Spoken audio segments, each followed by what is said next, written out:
ರಾಮಯ್ಯನು ಒಂದು ಚಿಕ್ಕ ಹಳ್ಳಿಯಲ್ಲಿ ವಾಸಿಸುತ್ತಿದ್ದ ಬಡ ರೈತ.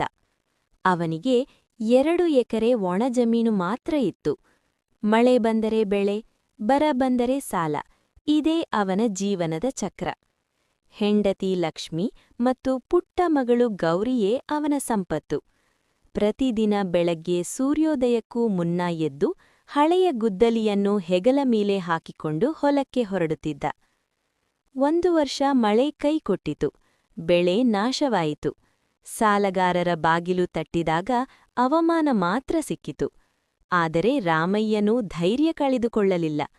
ಇಂದು ಕಷ್ಟವಿದ್ದರೂ ನಾಳೆ ಬೆಳಕು ಬರುತ್ತದೆ ಎಂದು ತನ್ನ ಮಗಳನ್ನು ಓದಿಸಲು ನಿರ್ಧರಿಸಿದ. ತಾನೇ ಕೂಲಿ ಕೆಲಸ ಮಾಡಿ ಗೌರಿಯನ್ನು ಶಾಲೆಗೆ ಕಳುಹಿಸುತ್ತಿದ್ದ. ಗೌರಿ ಓದಿನಲ್ಲಿ ತುಂಬ ಚುರುಕು. ಶಿಕ್ಷಕರು ಅವಳಿಗೆ ಪ್ರೋತ್ಸಾಹ ನೀಡಿದರು.